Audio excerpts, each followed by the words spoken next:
Hello, my middle school artists. I wanted to talk to you about visual journaling, as that is what we're doing again for the next 2 weeks. You're still going to create a 2-page spread. That means that the 2 pages should be next to each other in your sketchbook, not this page and this page, but next to each other. That's a spread. Just like if you were to look at a book, how this page goes with this one. We're looking for the same thing when we do our art journaling. So I also wanted to bring up this book, Journal Sparks, which I will be scanning in. Emily Newberger wrote this book, and it has tons of different things you can do that are super simple and easy. I will be taking pictures of this and posting them to Google Classroom. You can create your own food cart. You can use pictures of animals or bikes and add drawings to them. There are so many different things you can do in your art journal. Make your own dot to dot and color it in. You can do little watercolor blobs and make them into all kinds of different things. You could even use your finger for this. Just dip your finger in the watercolor and then on there. Lots of different options out there. So I have some things already flagged off here that I really like, that I want to talk to you about, as well as this page, which I will be sending to you. But it talks about just like making lists and how to document what's going on in your world and how to think like an artist. So these are some fun things that you can do. There's so many suggestions, but the possibilities really are endless, and everything is up to you for this. So if you find that you have paint in your garage and you want to use that, I think that's an amazing idea. If you don't have paint and you're looking for something else to do, I even drew this just randomly one night before I went to bed to kind of do something creative, but I didn't really want to paint. So I drew my neighborhood. So I labeled everything. If I knew where the people lived, I labeled it by that. This is the blue light house. This is a beautiful old home, the pool house. An older lady lives there, so I wrote grandma's house. This one's a beautiful yellow color. I showed where our parks are on my street. So I just kind of went down the street with what was in my head as to what was there. I did not look at a picture. I was not sitting outside when I did this. I totally did this from memory. And it's a great way to kind of document what I see. No, all the houses don't face this direction, but for this purpose, I made them all face one direction so you could see the fronts of all the houses. So you can do something simple like that. And they don't have to be super detailed drawings like I did. And I don't think they're all that detailed. And I just used a pen to do this. Kept it all green. I'm not going to paint over this. I may come in at some point and add a little bit of colored pencil just to add some variation of color. But for now, I'm happy with this. And I just kind of want to leave it at that. Another thing you might do, if all you have are maybe markers and some old pictures or magazine scraps, is cut out an image, and I showed you guys this before, but then find some sort of line and drawing that you could do on top of that image. It really creates a whole different aspect. This could be colored in as well. I've even thought about, and I'm not finished with this because I don't know what else I want to do yet. I even thought about just blacking out with either paint or marker all of this and just leaving the flag with the lines on it. I don't know yet, so I'm kind of leaving that one to the side for now. I do want you to remember that I'm here to help you with this creative process, and don't hesitate to reach out to me. All of my 6th through 8th graders have access to Google Classroom. You should all be doing your assignments and then taking a photograph and posting them on Google Classroom. If you do not do this, your parents get an email saying you didn't do your homework, so make sure you do that.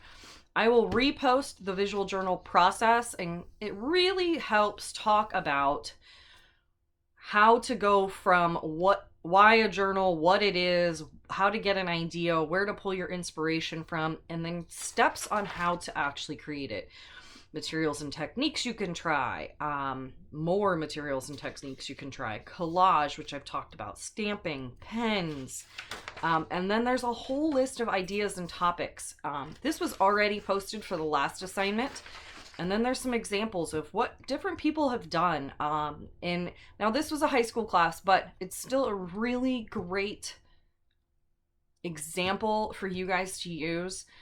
I'm not looking for something crazy intricate. I'm just looking for you to be creative and journal about your life right now and the process of where you are based on visual images. So I hope that makes sense. Again, you can still always add in those written elements like I showed you I had done here. Please don't feel like you can't do that. I'm not really looking to read what you're writing. I'm looking at, did you use most of your space? Are you following the visual journaling prompt and getting the idea across? So if you're journaling about something and you don't want me to read it, you can simply leave a comment. Please don't read the journal entry. And I will just look at the image.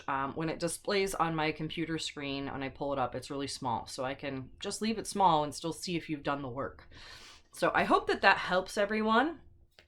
I want you to feel like this journal can be yours, but can also be shared. If you have to email me your assignments, please use my Holy-Spirit school email, not my CD education email. Things seem to be getting lost in that CD education email. I'm not sure why. So I hope this helps you guys. I hope that you can find some interesting options and things like that to do. If your parents need help with understanding any of the other assignments, if you have younger siblings at home, please make sure they reference back to this letter, which has all of my grades on it, kindergarten through 8th grade, so that you know what everybody is expected to do. These are due on May 15th. Again, you have to have two-page spreads, so this wouldn't count because this is just one page. I would also have to do something on the other page, so that won't count. This could count.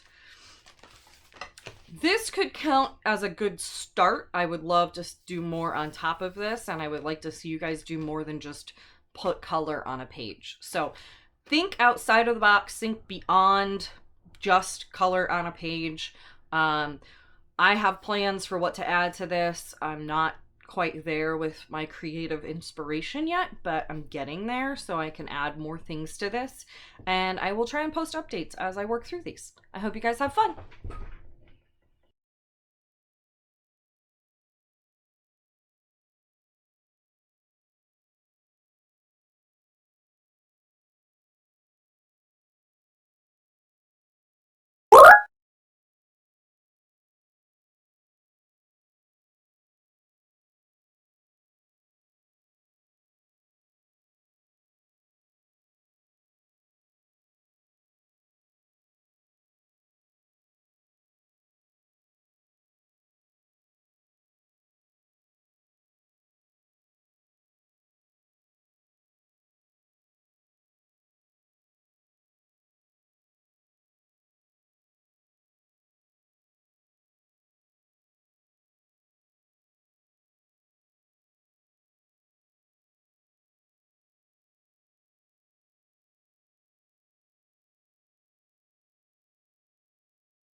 Okay, we're at the part of the process where I pull out my markers and pens and pencils and kind of gather the colors and things that I think that will work best.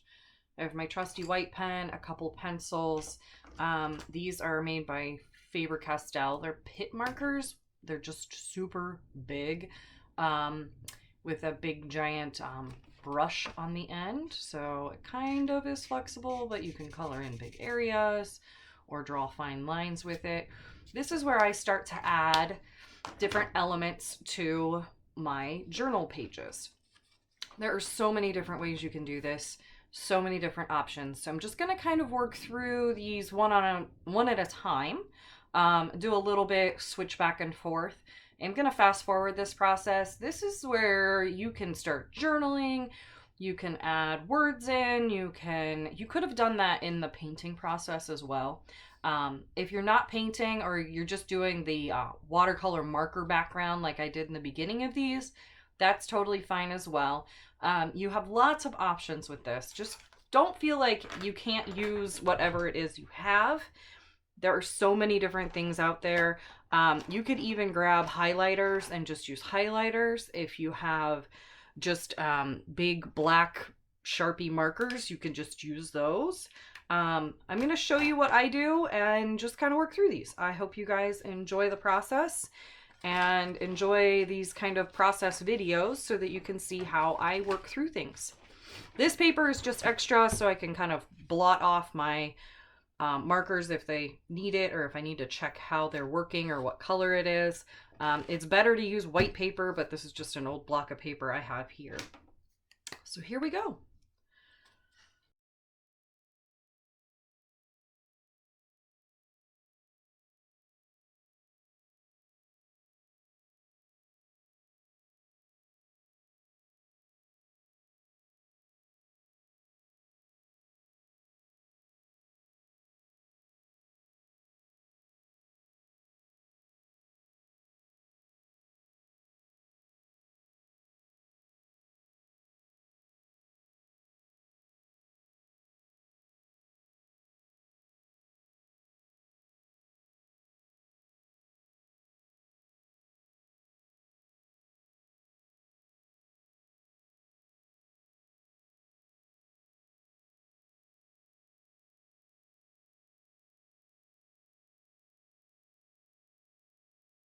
Give us a little more action and interest.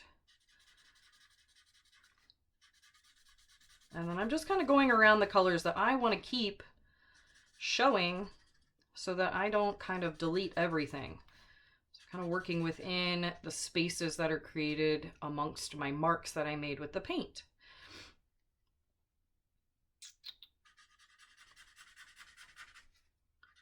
Sometimes it requires a little more thinking than you really imagine it to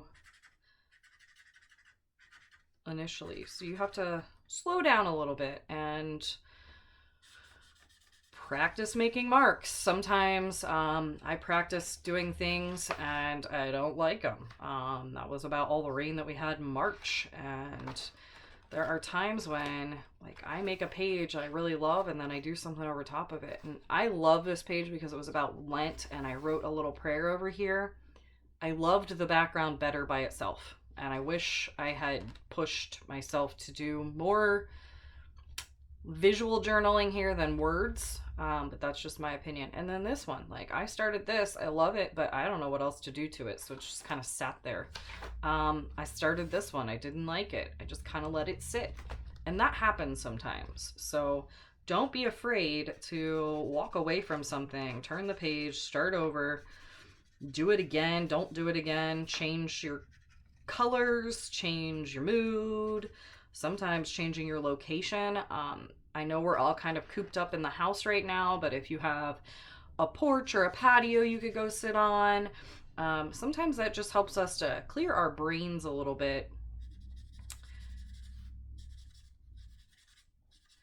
I do most of my art when I am by myself, and so being alone helps me kind of think through my thoughts and worries or whatever may be going on in my head. All right, I'm not thrilled with this page just yet. I think it needs another spot of black somewhere to kind of balance it with this one, but for now I'm going to stop there. And then I think I want these to look more like raindrops than just blobs on the... So I'm just going to outline them in blue. And not everything has to be drawn in with, you know, super intense, has to look right. You can just add a little half moon shape at the bottom to kind of give it a highlight area. And then if you have these magical white pens, you can come back in and add just a little spot of white, kind of make it look like a highlight. I'll do the same thing on this page. And this is how you really work a 2-page spread so that it makes a cohesive look between the 2 pages. And don't work on them all together at once. As you saw with the painting, I kind of was moving back and forth, and then I'd switch to the other art journal and then come back to this one. It doesn't all have to be done at once. It doesn't have to be fast. It can be a slow process sometimes. It takes me months working on something. Now, you guys do have an assignment due date, so that changes things a little bit for you. But don't be afraid after you've turned it into me. If you want to keep working on it or go over it, if you hate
or I see something that I really like and I want to draw it, but I don't have another place to put it, so I just add it to the page.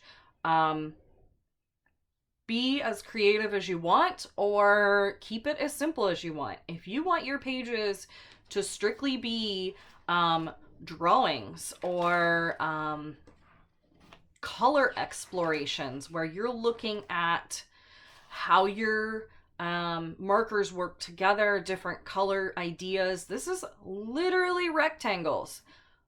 I did a light blue and a dark blue. I did a yellow and a green. I just wanted to see how this all worked together. You can play with the shape of a flower and really try to make it dramatic, make it super big, focus only on the tiny little details if you want. It can be all about pattern play and what kind of things you think make great patterns. This page started out with pink in the background, yellow, and then I added some black India ink and dropped on some black marks over top of it. I took a gray marker and drew a bunch of hearts. And then I added white pen and a silver pen over top of that and just played inside of the black spaces, making different patterns, tracing hearts, drawing hearts, added flowers. I did all kinds of stuff in that. But it was really actually, you know, a few simple supplies and I had quite the page there. And this does work as a spread. They can be two completely different things. They don't have to be as cohesive as, you know, the same color and things like that. They can be different. These two still work together because of the yellow. It balances between both pages as well as the black. I think the black shadows in the flower as well as the black around the edges here really help balance things out. So don't be afraid to do that. You can do a cloud study. I had painted, actually, I take that back. That's all marker. That is alcohol ink marker. So I have some Tombos and a few Copics and some off-brand ones that I just wanted to try out. And then I drew over top of it with white pen and like a little gray pen. If you have a set of Sharpies, like a big set of Sharpies, there should be a gray in there. If not, use a pencil and shade it in. You could even just draw around the outside shape of the cloud and then color in around it. I didn't draw out these boxes. I did write in little notes like gray storm cloud, hazy, hot, and humid, clear blue sky, giant clouds. I am fascinated with the clouds and weather studies. So make sure you're observing, look closely. We can talk about it as a group or just between you and I if you'd like. Feathers are really fun to draw. This page kind of got left in the dark. It's a great page and I had a lot of fun with it. I just feel like there's something else I need to do with this. It's been sitting here since I think last summer. There's some of my bug friends. Those are just drawn out of watercolor blobs, and then I just added legs to them and then came back over them with a black pen. A simple little black Bic pen can make these amazing. I did add a few white highlights in there, not necessary. You can look at the grass colors. You can look at just the sky colors. Even on a gray day like it is here in Ohio today, you can just do that. I just drew boxes out and played with my watercolors and mixed a bunch of different colors. It can be drawings. You can do bad pages. I did a bad page. That can be saved. I can paint over it. I can do a lot of other things. This page is stuck together. It could be about the moon and stars. You can draw mandalas that don't get finished. This one got a little wonky on me, and so I just added some stars over here and a moon over there. You can't see it very well, so I need to go over that. It can be cutouts of cardboard. Maybe the cereal box you have has a really interesting image on it. You can cut out the image and glue it in. Make it whatever you want. Don't just glue that in and stop there. Add something around it that is created by you. That is what really helps us work through our artistic decisions. It can be quotes like we've done before. Don't be afraid to experiment and play. It's really about playing. It's about having fun. Whatever materials you have at home are excellent starters for this project. So please don't feel obligated to purchase anything. I hope you guys enjoy this. These are where I'm going to leave these today. I will post update pictures instead of really long videos. I hope you guys had fun.